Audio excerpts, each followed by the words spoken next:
Welcome. In this video, you'll learn how to stop anyone in your Discord server from sending you direct messages. Whether you're managing a big community or just want a little more privacy, this simple setting can make a huge difference in keeping your inbox quiet and clutter-free. So let's get right into it.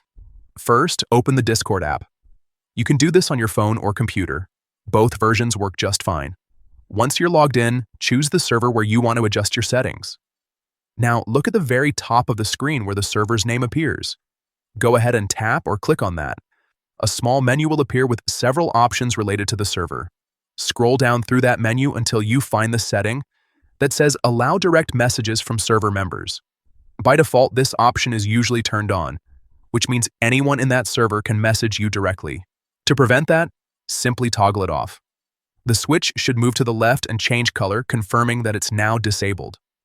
Once you turn this off, people from that server won't be able to send you new direct messages. However, any existing conversations will stay in your message list, so you won't lose your previous chats.